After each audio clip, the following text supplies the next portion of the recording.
Hello, I'm Haylie. I'm Hope. I'm Sami. And together we chose to violate the folk way of standing backward in an elevator. So normally, most people, you walk into an elevator and you see them facing forward because it's just some kind of socially expected thing that we do in society. We chose to violate this folk way because we felt most comfortable doing it out of all of the things we could have done.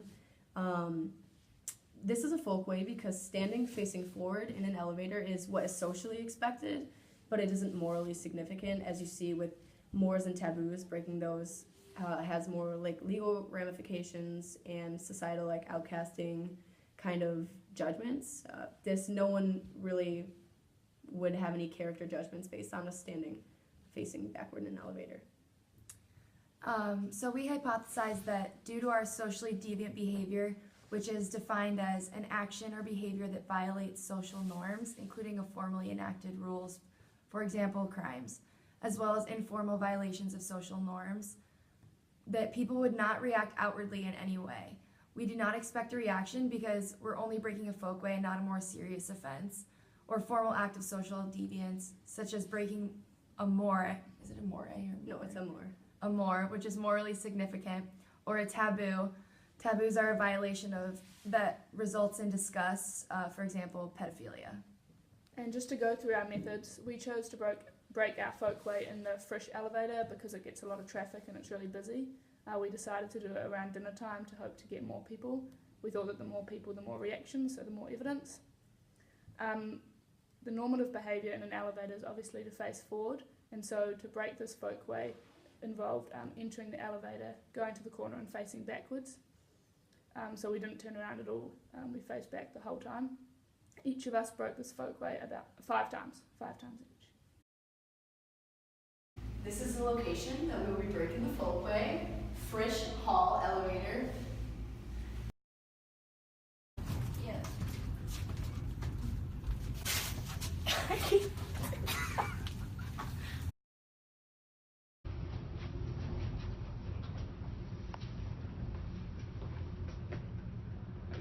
Sorry.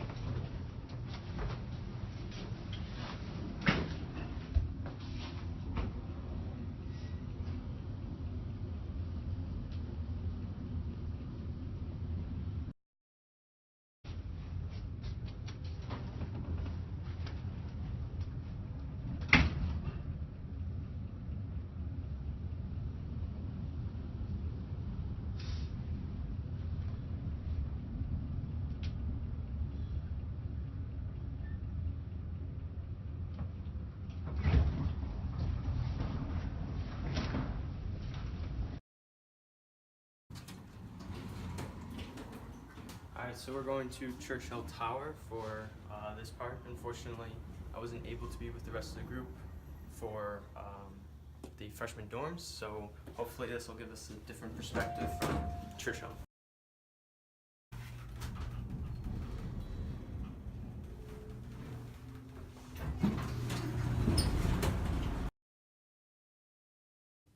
Yeah, so the conclusions that can be drawn from this experiment is that social behaviors are critical, although no one outwardly said anything to either of us violating a folk way.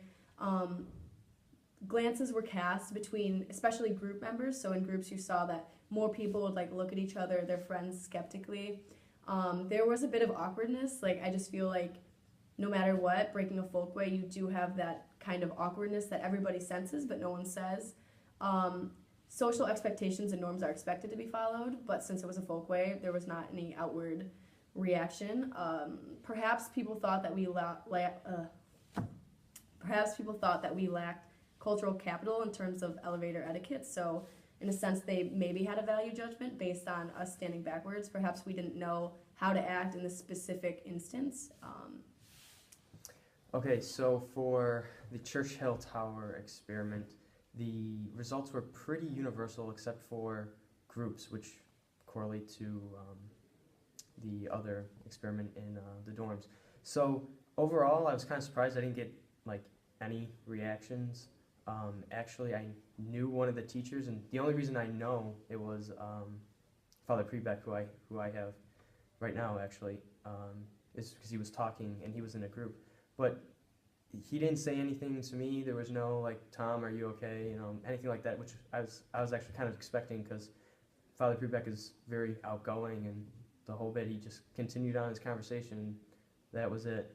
I just want to interject for a second. There was a group of women, and as we talked about with Sami and Hope, we talked about how groups were the only people who had any kind of reaction, like they had like the glances at their friends. Two women came into the elevator while Tom was facing backward, and they just like kept looking at each other and like doing like, eye movements, and they're just kind of like, what is going on? So that kind of relates to our hypothesis of the only people that kind of reacted were people in groups, and they didn't outwardly say anything. Yeah, so just in general, it kind of seemed like nobody was really reacting. Maybe just in groups they were looking for like confirmation from their friends or whoever they were with that I was actually doing something weird.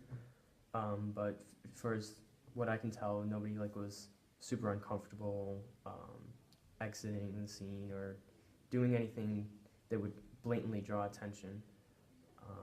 The best thing about doing two separate experiments was in Churchill Tower, we got an age variance. So we saw, Father Prebeck obviously is not 20 years old, so we saw Father Prebeck, we saw a lot of like older people that weren't teenagers, so it was nice to see that our hypothesis remained consistent throughout age, which was cool. And the same was with gender. It didn't really seem like there was any correlation with that, just the groups. Alrighty, so we're just going to talk about like how we felt the experience went. So I obviously felt a bit uncomfortable doing it just because we're breaking the social norm, but I was quite confident that people wouldn't do anything. That was kind of our expectation. And then I suppose like if you look at Goffman's theory of impression management and front stage and backstage life, people entering the elevator and seeing our behaviour are also bound by this idea that they want to present their best selves. So they have maybe not. I was confident that they wouldn't act out because they're managing how they want to be seen. And often at college and in society, people don't talk out to strangers. People often observe behaviour but may not speak out because they're managing how they want to be perceived. Yeah, but no, uncomfortable, but it was good. And I feel like if we were in the elevator and my best friend walked in, their backstage would come out and they would be like, Haylie, what are you doing? That being said, I feel like this experience was very uncomfortable. And I would say that this connects to the power of social norms, because even though we knew we were breaking the social norm, we didn't want to. Because from a young age, we're all socialized to essentially be conformists. So we can have like this social harmony, and we have like this social etiquette, cultural capital, so to speak. I was extremely uncomfortable and awkward, and I laughed a lot. So there were a few times that we had to redo it because I totally like broke character. And then the people in the elevator were really like, what's going on? Because I was just cracking up.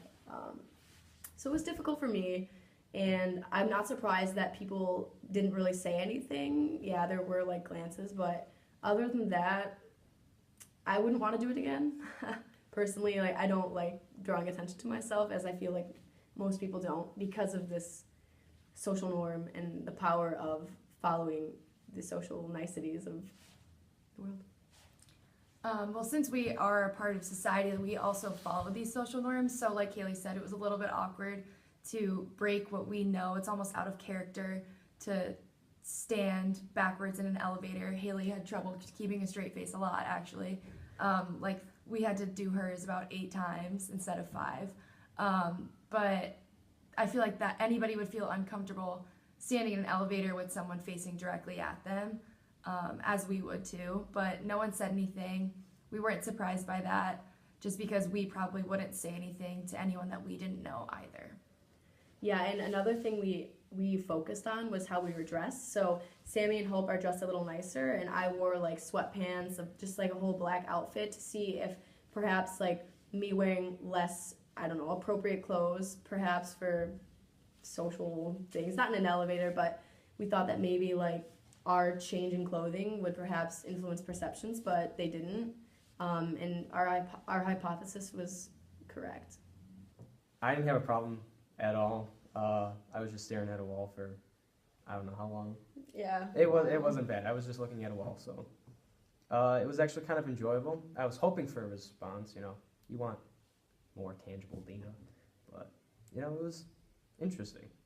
And I think it's interesting, like gender differences, how Sami, Hope, and I all kind of felt uncomfortable breaking the norm, but Thomas had no problem. We could make it a stretch to like gender socialization. So like men are more comfortable just being assertive, doing whatever they do. They're more like valid in their actions, and we were kind of just like worried about the societal implications of breaking norms. And I just thought that was an interesting thing. Yeah.